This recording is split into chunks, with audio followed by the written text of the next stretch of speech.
Jadi Imam Abu Hanifah itu pernah dawuh begini, sima'u hikayatil awliya ahabbu ilayya min majlisil fiqh. Apa artinya?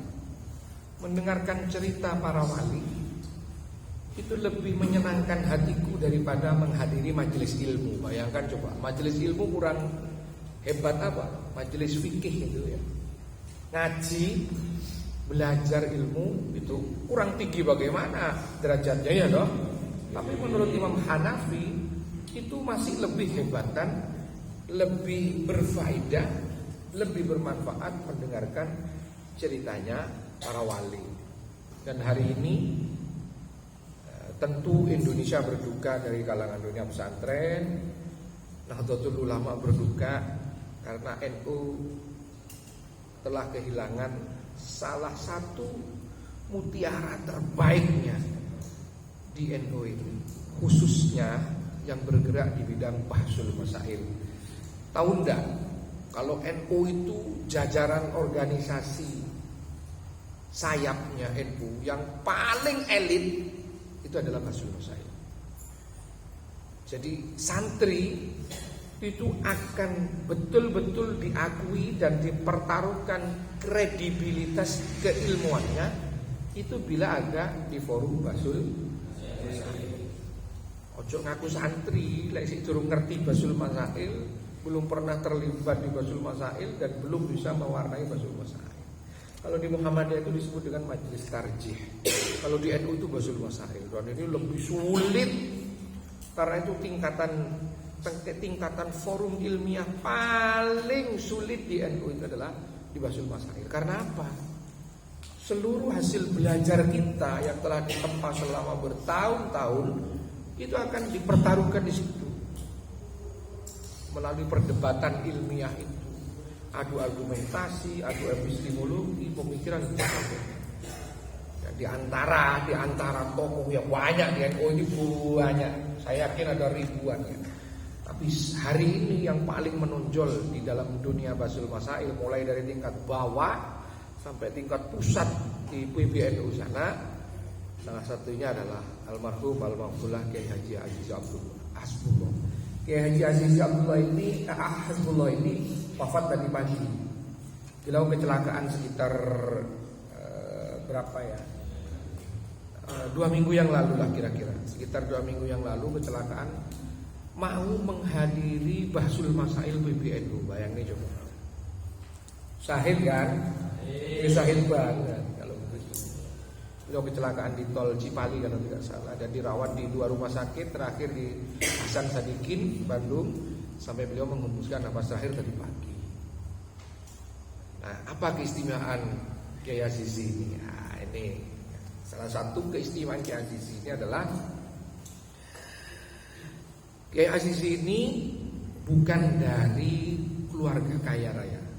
Beliau keluarga miskin. Kalau zaman sekarang itu biasa disebut sebagai sobat miskin gitu ya. Di TV itu kan ada sobat miskin ya. Beliau itu terlahir dari keluarga miskin. Memang miskin.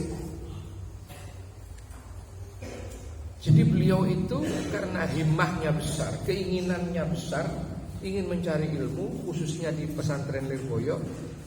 Kebetulan desa saya ini pondok favoritnya Lirboyo, makanya saya juga termasuk katut ke Lirboyo.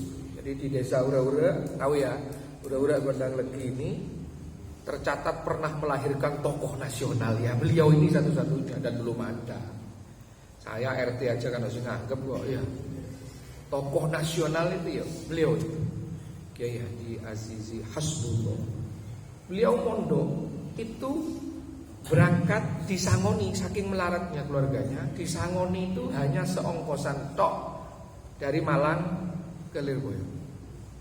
Setelah sampai di Lirboyo, beliau itu sangunya setelah dipotong ongkos berangkat itu, sangunya tinggal 50 perak zaman itu. Coro saiki paling duit saiki antara 5.000 sampai 10.000. Bayangin coba, kamu mondok, setelah nyampe di lokasi uangmu tinggal 10.000, telepon. Hah? Bokongmu kate digosek-gosekno di tembok ngono to, kate babi ngepet ta. Tinggal 10.000 uang. Kalau uang sekarang kira-kira mau apa? Hanya cukup untuk sekali jajan kan 10.000 itu. Saat itu 50 rupiah. Saat itu sekitar tahun 85.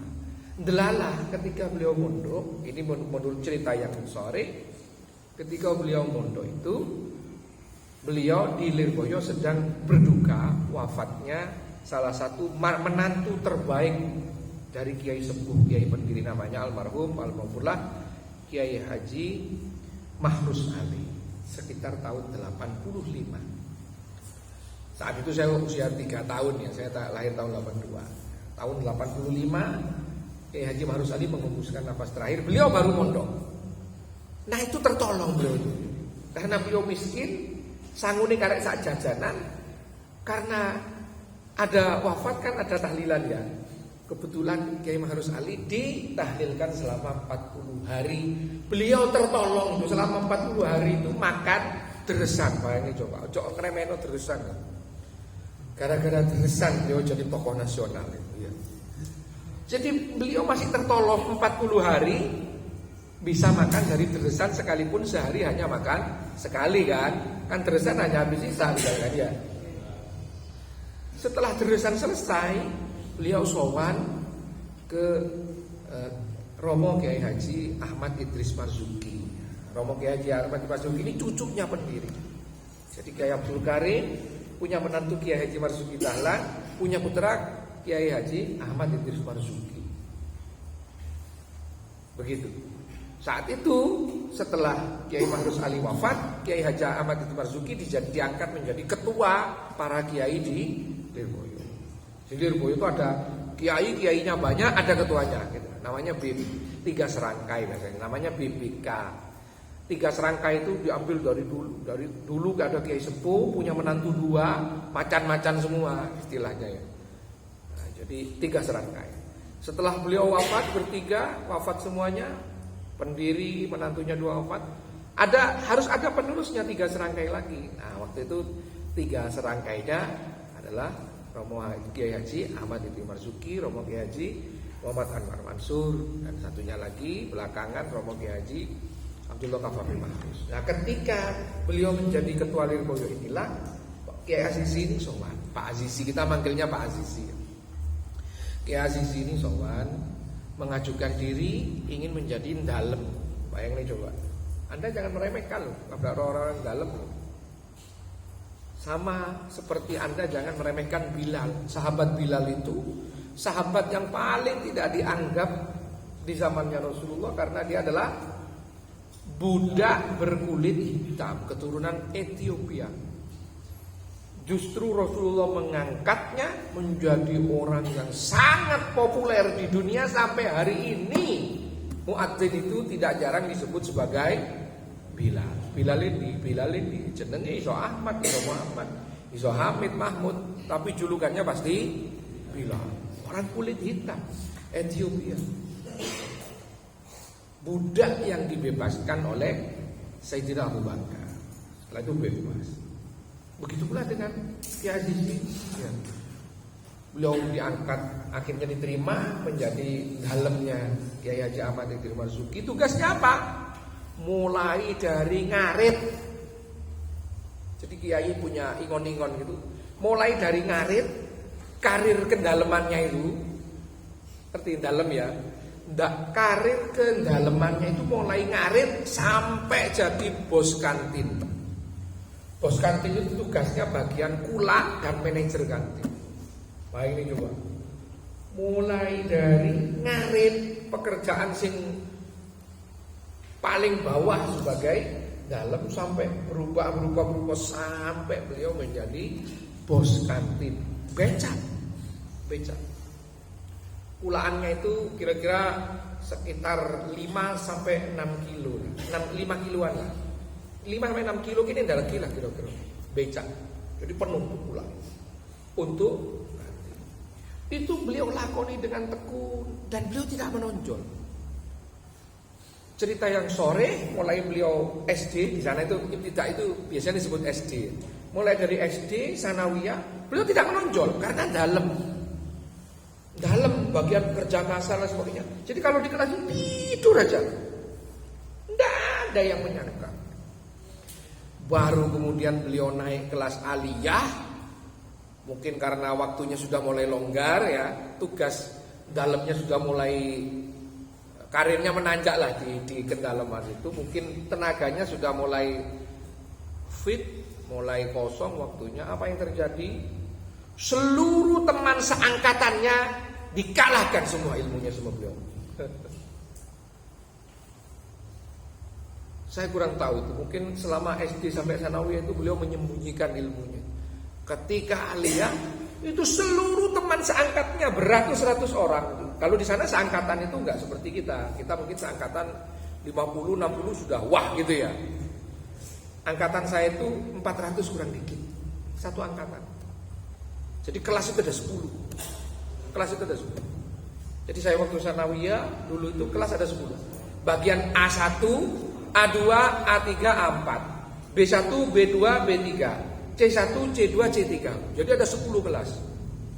Sak kelas roto-roto isine 50 sampai 70. Jadi sekitar 500 sampai 600. Naik ke aliyah, sebagian ada yang protol, wis ketuaan, rabi dan sebagainya gitu ya. Jadi di aliyah itu udah sampai 400, 370-an apa berapa lupa saya. Sampai lulus aliyah. Jadi teman seangkatan itu semuanya nggak ada yang menang lawan beliau. Sampai heran-heran, sak guru-guru ini melo heran. Bocah ini biar di sekolah pirang-pirang tahun loh, rakyat itu apa-apaan loh, saya kira. Ternyata ini adalah mutiara yang terpendam. Ternyata ini Zamrud Katulistiwa ini ternyata luar biasa ini. Sampai akhirnya ketenaran beliau itu sudah mulai terdengar di Santri Lirboyo. Itu belum keluar jauh, masih santri. Setelah lulus beliau tidak boyong. Setelah lulus beliau tidak boyong. Tetap beliau itu menjadi bosnya kantin. Tapi karena ketenaran ilmunya beliau itu, ya, banyak sekali yang ingin ngaji privat sama beliau. Dan beliau melayani dengan gratis. Bayangin coba. Ono gak wong dengan ilmunya yang sudah sundul langit ya. Dan seperti saya ceritakan tadi, Fathul Qorib itu apa di luar kepala. Tidak ada satupun yang salah hafalannya, baik huruf maupun harokatnya. Kahebat piye jajal. Saya tahu sendiri, luar biasa. Saya masih menangi beberapa tahun beliau di sana. Luar biasa, luar biasa. Ya. Dan mohon maaf ya, di antara yang hasil-hasil dilikan beliau itu termasuk mohon saya duriah pondok, termasuk gus-gusnya itu banyak yang ngaji ke beliau dan jadi orang alim semua. Jadi orang alim. Macam-macam. Mulai dari siang, sore, ba'da isya, jam 11 malam itu ada rombongan-rombongan berbeda-beda. Mulai sing ngaji, mulai urusan tasrif, urusan Fathul Qorib, ono sing sampai nang Fathul Muqir, ono sing sampai usul fikih dan semuanya dilayani semuanya. Dan tidak ada bayar-bayar. Luar biasa. Apa yang terjadi? Hasil dari didikan beliau rata-rata menjadi aktivis bahsul masail dan sampai hari ini banyak sekali hasil didikan beliau dan diantaranya di angkatan saya itu banyak yang menjadi orang gede dari hasil didikan beliau. Kurang hebat ini, tapi ini belum selesai. Tahun 2000-an awal beliau itu dinikahkan oleh Romo Kiai Idris.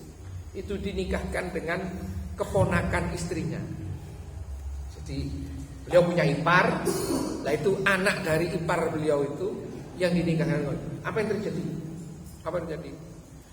Beliau ini begitu disayangi oleh Romo Kiai Idris. Dan beliau berkali-kali cerita karena beliau dalam. Jadi beliau itu sudah mulai dikenal di luar. Sudah mulai hadir undangan Basul Masail sana sini, mulai jadi perumus, musohe, sudah papan atas sudah. Beliau sudah aktivis tidak hanya di Kediri, sudah sampai ke PWN. Bahkan tidak jarang beliau sudah hadir di Basul Masail PBNU. Kurang piye sesat. Kon RT rapayu kok Basul Masail ya loh. Itu saking sayangnya Mbak Idris itu. Ini beliau Sering menceritakan itu. Jadi karena dalam izinnya 2 kali. Kalau tidak dalam itu izin mau berangkat aja. Karena beliau dalam punya kedekatan emosional, dalamnya iya. Santri paling disayangi oleh Romo Yai. Sebelum berangkat dapat undangan dikasih tahu. Romo Yai kalau angsal undangan Basul Masail di mana? Di sini. Nggih, ya wis. Sebelum berangkat, itu undangan biasanya kan seminggu sebelumnya, 15 hari sebelumnya kan itu ya, untuk dipelajari dulu, dicarikan materi untuk menjawab persoalan yang repot-repot. Ketika mau berangkat hari H, kan sowan lagi, namanya juga dalam, kan harus 2 kali sowan. Hati-hati sampean kaji kita pundi. Nah, Kiai Idris itu dibosoni kabeh itu karo aku. Jadi Kiai Idris kan wis metu wae ya, beliau ndak. Kiainya sampai dalamnya lo dibosoni. Badhe terpundi Kang Azizi nganu Yai badhe berangkat. Lho, nanti nika ingkang sampun sowan dinten niki badhe berangkat ke Sumasail undangan ta mriki. Ojo wis. Padahal awalnya dikasih izin. Ketika mau berangkat enggak boleh. Sekali kejadian beliau masih biasa saja. Ya berarti enggak boleh saya. Kesempatan berikutnya diundang lagi. Sowan boleh, ketika mau berangkat nggak boleh lagi. Ketika sampai beberapa kali mungkin beliau nggak tahan, penasaran, ingin tanya. Ngapunten Romo Yai, kenapa kok saya berkali-kali tidak boleh berangkat? Apa jawaban Romo Yai Idris? Oh titip mantu. Coba. Harusnya Kiai itu kan bangga ya punya murid yang sehebat itu levelnya ya diakui seantero Indonesia. Kehebatan kealimannya. Ketika keluar itu kan membawa nama besar pesantren kan, tambah harum pondok Lirboyonya. Tapi beliau tidak. Alasannya sederhana, takut diambil menantu tuan rumah atau kiai-kiai yang lain yang hadir. Saking dari sayangnya sama Kiai Azizi, sampai-sampai beliau dinikahkan oleh keponakannya sendiri atau keponakan istrinya. Ketika ditawari, Kang Azizi, sampean tak jodohkan dengan seorang wanita, mau. Beliau tidak tanya apa-apa. Apa jawaban beliau? Yai, saya nggak kuat ceritain. Yai, nyawa saya milik sampean. Saya manut. Ono koyo ngono santri. Yai, nyawa saya milik sampean. Saya manut. Ora takon. Wong di sopo, anake sopo, wedok tenan boga, mancung opo pesek, ayo pelga. Sampean tak nikahkan ya dengan wanita. Enggak, beliau belum cerita siapa wanitanya. Yai, nyawa saya milik sampean. Saya manut. Tanpa pertanyaan apa. Ono santri zaman ngono saiki. Ono santri zaman ngono. Potong tangan saya. Jarang lu ada guru nawari potong tangannya. Mungkin ucapannya begitu tapi hatinya tidak begitu. Kiai Aziz tidak begitu. Luar biasa. Makanya kata Abu Hanifah, sima'u hikayatil auliya ahabbu ilayya min majlisil fiqh. Mendengar cerita orang-orang hebat, para wali itu lebih suka aku daripada hadir di majlis ilmu. Itu luar biasa. Akhirnya singkat cerita beliau dinikahkan. Sampai ini menurut salah satu cerita, beliau cerita sendiri, saya termasuk saksinya. Beliau sempat ditawari rumahnya Romo Yai. Ono santri ini kono. Istimewa enggak santri ini? Beliau punya rumah bagus. Di aula muktamar sebelahnya muktamar, rumah bagus saya tahu. Dalamnya Romo Kiai yang baru, gede sekali, bagus. Mewah lah ukurannya, untuk ukuran mewah rumahnya. Waktu manten anyar, adiknya itu mau jadi manten pulang ke Ura-Ura. Lah saya itu ke sana. Lah saya ketemu, termasuk saya ikut mendengarkan beliau itu. Sampai tinggal di mana Pak? Kata teman-teman. Saya saksinya waktu itu. Sampai tinggal di mana Pak? Di Blitar ya. Loh sampai nggak tinggal di Lirboyo? Ya enggak ya, aku di Bojo. Kenapa nggak tinggal di Lirboyo? Kalau saya mau, jawaban beliau. Kalau saya mau, saya bukan hanya tinggal di Lirboyo. Saya mau dikasih rumahnya Romo Yai, saya tidak mau. Lo kan enak Pak, karek ngene tok ngawur rek sapa beliau. Aku ini cuma santri, saya itu cuma keset beliau. Saya itu cuma gombal beliau. Saya tidak berhak mendapatkan kehormatan itu. Saya tolak terang-terangan. Bayangin coba, awakmu ditawari kongkon kepek rumane Kiai Qasim. Ayo kira-kira awakmu istimewa enggak? Istimewa lah. Itu kalau kita gambarkan, pernah dengar Gus Baha ya, Gus Baha santrinya Kiai Maimun itu. Ya beliau itu Gus Bahanya Lirboyo kira-kira. Macan-macan betul. Saya tahu betul, hebat sekali. Saya belum pernah nemu orang sehebat itu, dan saya beberapa kali berinteraksi langsung dengan beliau di forum seminar, apalagi di Basul Masail, sering sekali saya ketemu dengan beliau. Cuma saya sebut beliau gajah gitu loh ya. Saya hanya senang melihat ungkapan-ungkapan daun-daun beliau luar biasa. Kalau kamu mendengar ceramahnya beliau, ngomongnya beliau 5 jam mungkin terasa hanya setengah jam. Saking enaknya, saking nikmatnya. Orang bodoh sekalipun kalau mendengar ucapan beliau itu langsung cinta ilmu saya. Wah ini luar biasa. Ini luar biasa. Ini Kiai Aziz itu seperti itu. Dan ini perkiraan jam 9 atau jam 10 jenazahnya akan baru sampai di Blitar. Dan informasi yang saya terima, ya tahu enggak?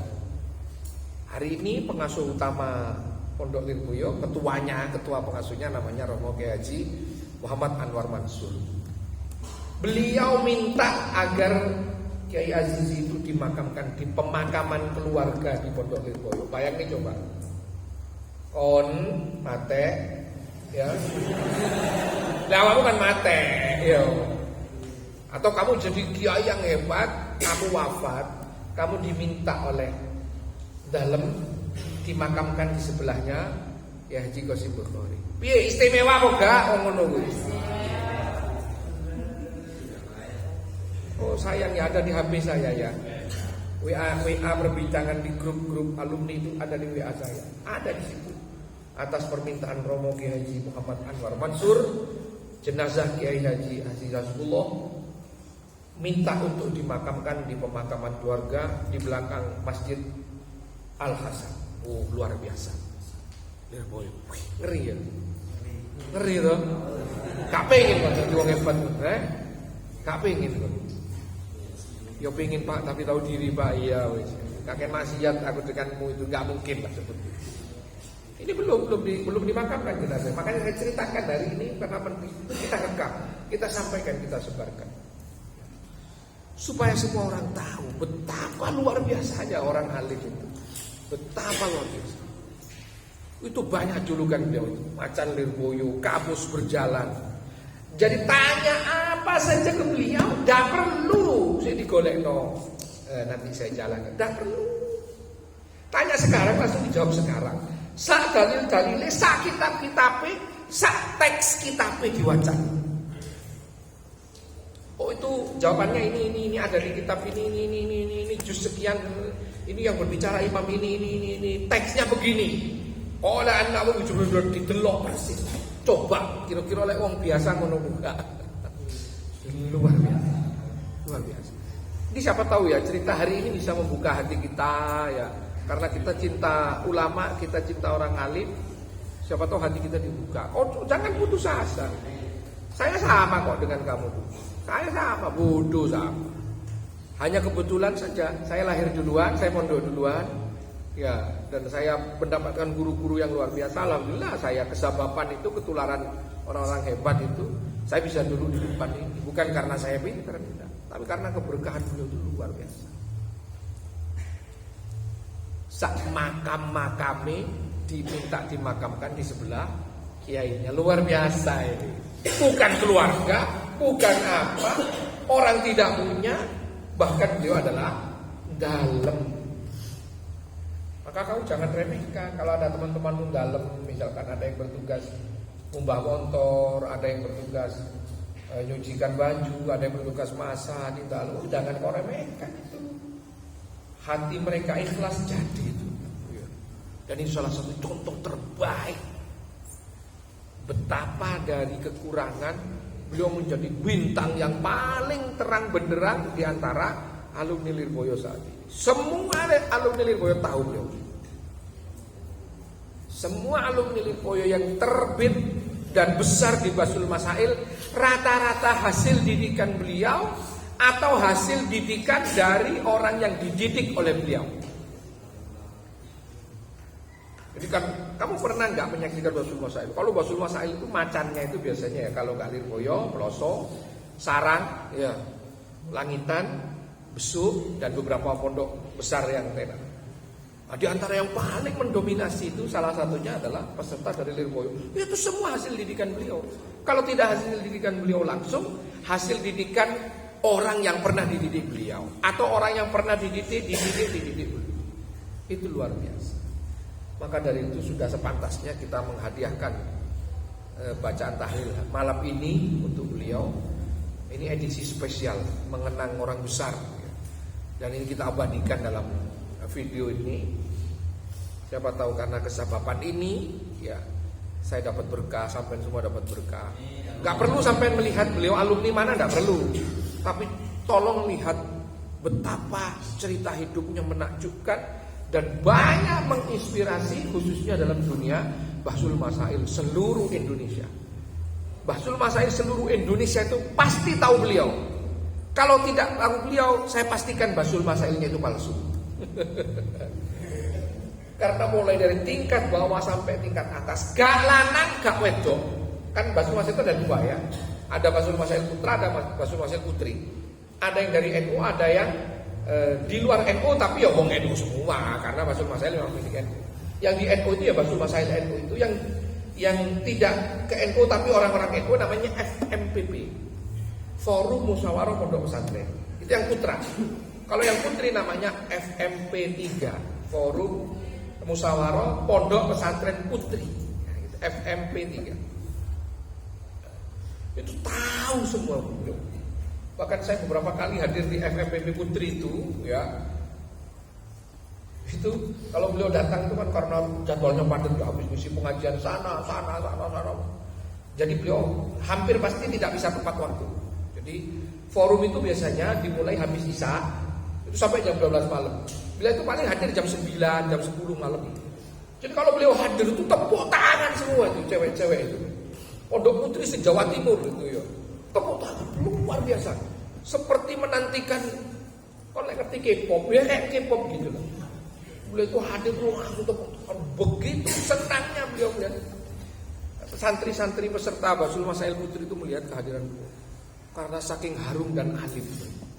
Jadi kalau beliau sudah berbicara, tidak ada satupun yang berani protes. Karena pasti beres. Jawabannya itu pasti memuaskan, pasti beres, dan jawabannya itu pasti berdasarkan kaidah-kaidah fikih. Luar biasa. Nanti sekali-kali kamu download YouTube atau apa, lihat di YouTube itu bagaimana ceramah-ceramah beliau.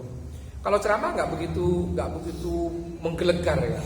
Tapi kalau sudah di Bahsul Masail, beliau itu pernah didebat ratusan orang dan semuanya kalah. Ini coba. Beliau itu dalam Bahsul Masail itu pernah pendapatnya itu berbeda dari seluruh ratusan peserta Bahsul Masail dan semuanya itu ditaklukkan oleh beliau dan semuanya menerima pendapat beliau. Piye jejak? Ndak siji iso ngalahne ratusan orang. Saking alimnya, saking pintar. Siapa tahu kita mendapatkan barokah beliau. Ala hadhihi wa li kulli natin shalihan. Al-Fatihah.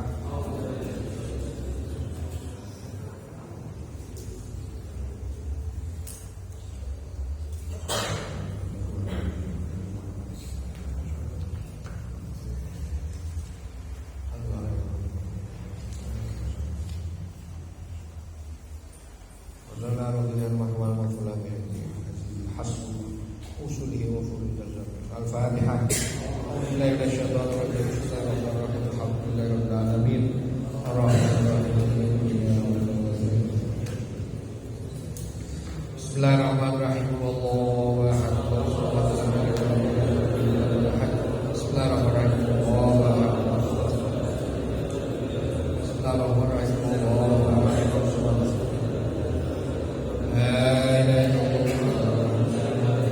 Qul a'udzu birabbil falaq.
بركاته وكرامته وشواهده الأزرع ربنا آتنا في الدنيا حسنة وفي الآخرة حسنة وقنا عذاب النار وأدخلنا الجنة مع الأبرار يا عزيز الغفار يا رب العالمين وصلى الله على سيدنا محمد وعلى آله وصحبه وسلم الحمد لله رب العالمين في أشهر الفاتحة.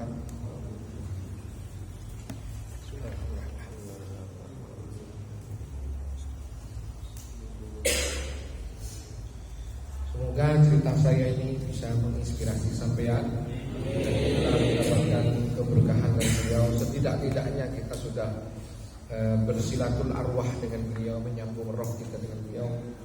Dan tentu beliau kakek guru kalian karena saya pernah berguru ke beliau. Nah, walaupun sangat singkat sangat singkat, tapi saya banyak mengambil istifadah dari beliau, banyak mengambil manfaat dan mengagumi beliau. Semoga keberkahan itu berlanjut tidak hanya kepada kita, tapi juga kepada anak cucu kita. Setidak-tidaknya kita pernah mendengarkan cerita orang alim, cerita orang yang alamah, ya, tidak hanya alim banget. Dan semoga kita bisa dikumpulkan besok di akhirat bersama orang-orang yang alim di surga Allah. Amin ya rabbal alamin. Mari kita tutup pertemuan ini dengan baca doa kafaratul majlis.